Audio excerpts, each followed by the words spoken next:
असताना इकडे शरद पवारांच्या राष्ट्रवादी काँग्रेसचे आमदार रोहित पवार यांनी शेतकऱ्यांसाठी अन्नत्याग आंदोलनाची सुरुवात केली आहे। सरसकट कर्जमाफी व्हावी अशी मागणी करत रोहित पवार आक्रमकपणे मैदानामध्ये उतरलेत। नियम आणि अटी न लावता शेतकऱ्यांना सरसकट कर्जमाफी मिळावी ही त्यांची प्रमुख मागणी आहे। तर त्यांचे हे आंदोलन म्हणजे केवळ स्टंटबाजी असल्याची टीका सत्ताधाऱ्यांनी केली आहे। पंढरपुरातील संत गाडगे महाराज धर्मशाळेत संत नामदेवांच्या पायरीचं दर्शन घेत रोहित पवारांनी आंदोलन सुरू केलं।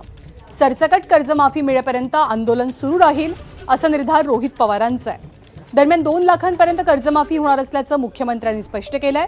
मात्र विधान परिषद निवडणुकीच्या आचारसंहितेमुळे अधिकृत घोषणा अद्याप बाकी आहे।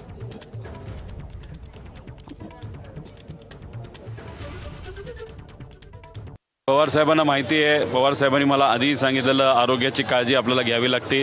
अन्नत्याग आंदोलन तसं सोपं नसतं, फार मोठा निर्णय आहे। आज दादा असते आणि समजा आमचे दोन्ही पक्ष वेगळे असले असते तर दादा इथं लगेचच्या लगेच आले असते, नाही तर फोनवर सांगितलं असते की तुमच्या सगळ्या मागण्या मान्य केल्या, नाही तर मला असं वाटतं हा GR निघालाच नसता। दादांनी त्याच्यामध्येच बदल करून हे 2-3 अटी ठेवल्याच नसत्या, कारण ते स्वतः फायनान्स मिनिस्टर असले असते। कृषी खातं त्यांच्याकडे आहे, त्या बाबतीत ते काय निर्णय घेतात, काय पाठपुरावा करतात, ते स्वतः काय लक्ष घालतात हे आपल्याला बघावं लागेल। कृषी मंत्री त्यांच्याकडे भरणे मामा हे अजितदादांच्या पक्षातूनच कृषी मंत्री आहेत, ते सुद्धा या बाबतीत काय करतात हे आपल्या सगळ्यांना बघावं लागेल। आणि रोहित पवारांच्या आंदोलनासंदर्भात जेव्हा मुख्यमंत्र्यांना विचारलं गेलं तेव्हा कुठल्याही अटी किंवा नियम घातलेले नाहीयेत कर्जमाफीसाठी, सरसकट कर्जमाफी आहे असं मुख्यमंत्र्यांनी स्पष्ट केलं। पाहूया मुख्यमंत्री काय म्हणतात।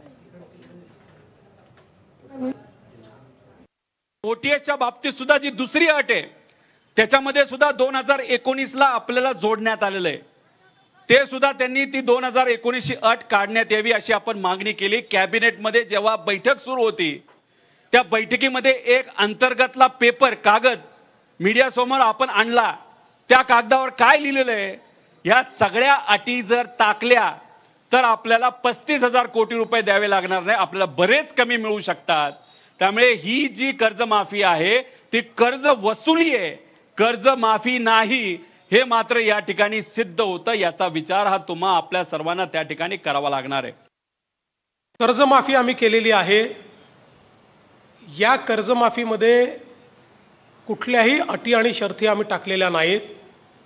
एकच अट जी आम्ही टाकलेली आहे, ज्यांना वारंवार माफी मिळालेली आहे त्यांच्याकरता याही वेळेस आम्ही माफी करणार आहोत, पण एका फिक्स्ड राशीपर्यंत त्यांची माफी करणार आहोत आणि उरलेले पैसे त्यांनी भरायचे आहेत। अदरवाईज आपली बँकिंग सिस्टीम ही पूर्णपणे उद्ध्वस्त होईल।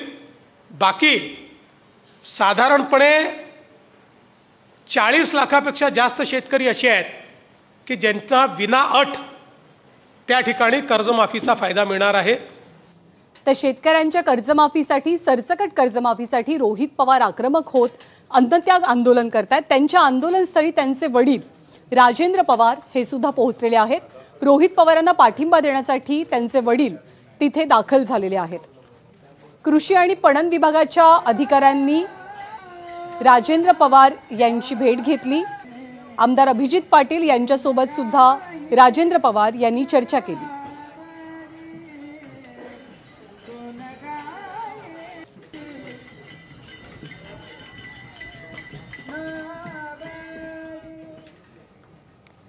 आणि 2च दिवसांपूर्वी बातमी होती की लातूरमध्ये